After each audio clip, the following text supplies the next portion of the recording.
হচ্ছে বাংলাদেশে এই মুহূর্তে সবচাইতে অগ্রাধিকার একটা জাতীয় নির্বাচন, সবচাইতে অগ্রাধিকার বাংলাদেশের শান্তি শৃঙ্খলা।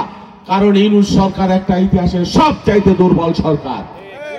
এই মুহূর্তে একটা রাজনৈতিক সরকার প্রয়োজন, নির্বাচন প্রয়োজন। নির্বাচন হলে আওয়ামী লীগের ফুটুর ফাটুর ফুসফাসানি সমস্ত কিছু বন্ধ হয়ে যাবে ইনশাআল্লাহ। আর কথায় কথায় বলে আপা আসবে, আপা আসবে। আপা যে আপনাদের এতিম করে ছুঁয়ে চলে গেল, আপনাদের হুঁশ হয় না? একটা কর্মীকে নাই, কিন্তু বংশের একটা সাউনাও রাইখে দেয় না নিজের বংশে। আপনারা বুঝেন না?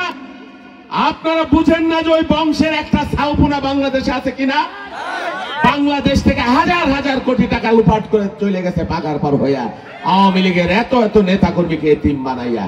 আর সেই নেতা কর্মীরা এখন ফুরুক ধারণ করে, আপার লাইগে তাদের মায়া উতলে ওঠে, নেতার লাইগে মায়া উতলে ওঠে। আরে যদি মায়া থাকতো, খালেদা জিয়ার মতো নিজের সন্তান হারাইছেন, আমাদেরকে ছেড়ে যান নাই।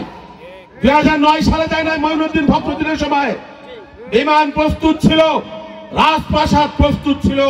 খালেদা জিয়া বলেছেন বাংলাদেশে জন্মেছি, আমার স্বামী মুক্তিযুদ্ধ করেছে, আমার পূর্বপুরুষের কবর এইখানে, তোমরা আমার সন্তানকে হত্যা করো, আমাকে গ্রেফতার করো, আমি বাংলাদেশ ছেড়ে কোথাও যাব না, বাংলাদেশের বাইরে আমার কোনো ঠিকানা নেই।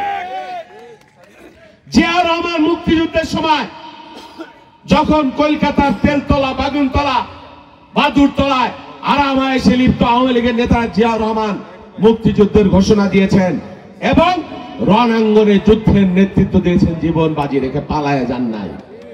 আমরা পালাই না।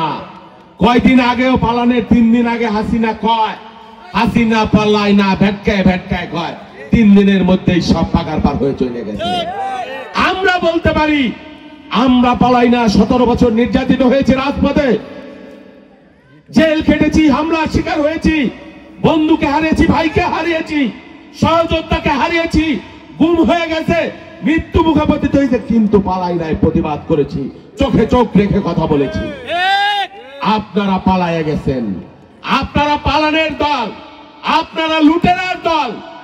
বক্তব্য পরিষ্কার, 9-6 ভ্রুং মারুং বুজুং মাদুং এইগুলো আর চলবে না, এইগুলো হতে দেওয়া হবে না ইনশাল্লাহ। আমি আপনাদের মানুষ, আমি পালায়ে যাব না। আমার ভাগ্য আপনাদের সাথে জড়াই গেছে, আল্লাহ ঠিক করে দিয়েছেন।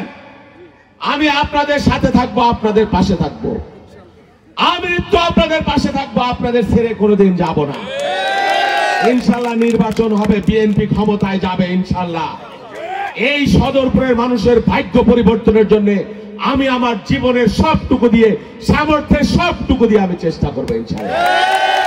আমার প্রথম টার্গেট সদরপুরের রাস্তাঘাট অবকাঠামো উন্নয়ন, ভাঙ্গা সদরপুরে মেডিকেল কলেজ স্থাপন, ইপিজেড স্থাপন, বেকারদের কর্মসংস্থানের কোন উদ্যোগ ইতিপূর্বে নেওয়া হয়নি, আমরা নেব। নারীদের, বেকারদের, যুবকদের, তরুণ প্রজন্মের জন্য ফ্রিল্যান্সিং এর ব্যবস্থা, চাকরির ব্যবস্থা আমাদের প্রধান টার্গেট। এই অঞ্চল কৃষি নির্ভর, কৃষকদের ভাগ্য পরিবর্তনের জন্য আমার তারেক নেতা তারেক রহমানের মেগা প্ল্যান আছে। কৃষকের জন্য আগামী দিনে আমরা কৃষি কার্ডের ব্যবস্থা করে দেব এবং উৎপাদনের খরচ, ন্যূনতম খরচ তাদের ঘরে পৌঁছে দেব। এটা আমাদের অঙ্গীকার।